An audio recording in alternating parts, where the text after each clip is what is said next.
Hello, hello. Welcome to Conversations with Cora.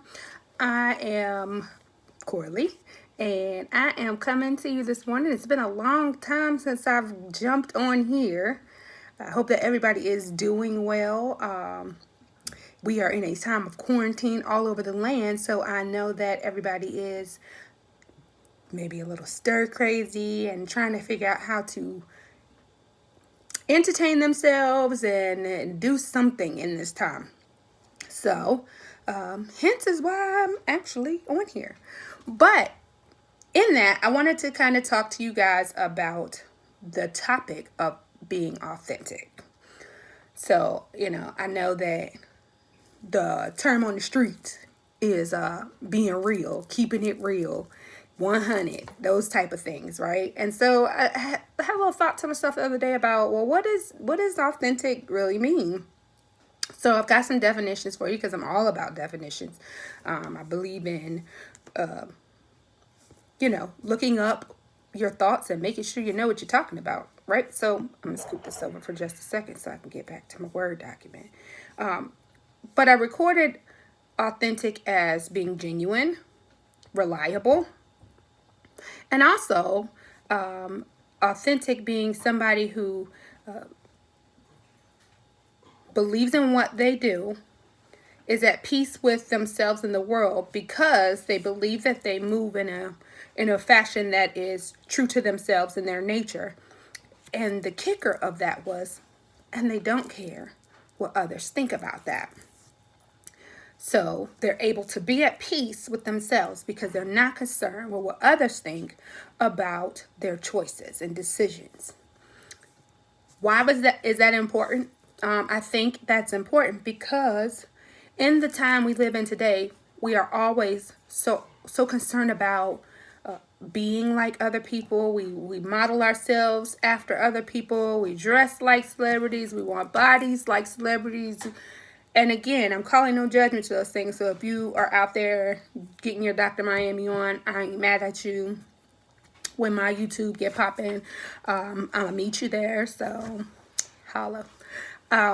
So I know that there are times, especially, I'm not going to say especially for our young people, but I know that there are times when we worry about what the world thinks or will think about the things we say and do.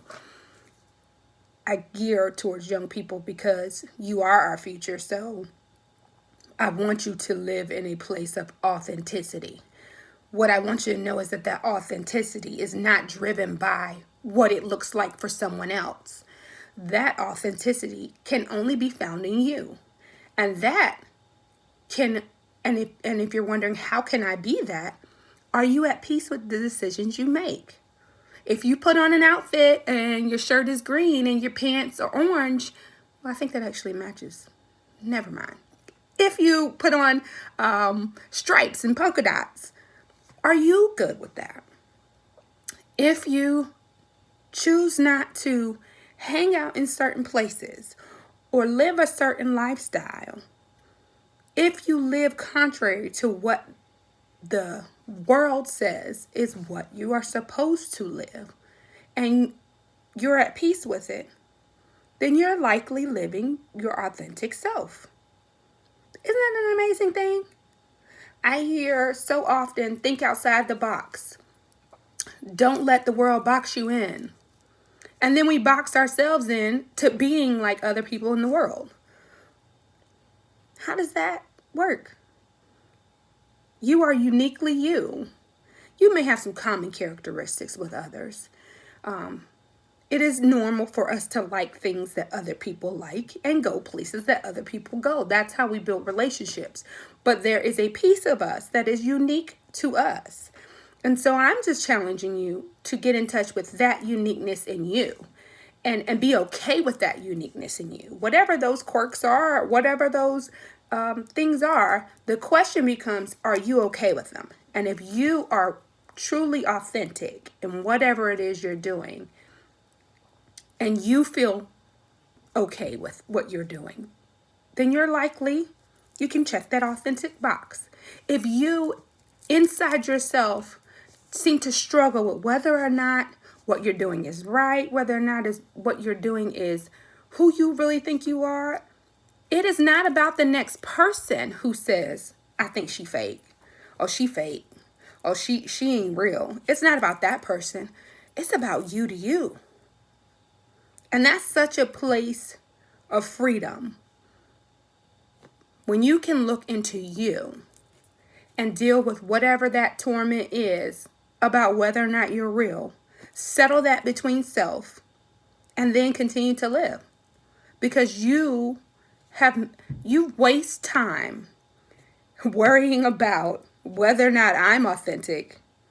I waste time worrying about whether or not you are.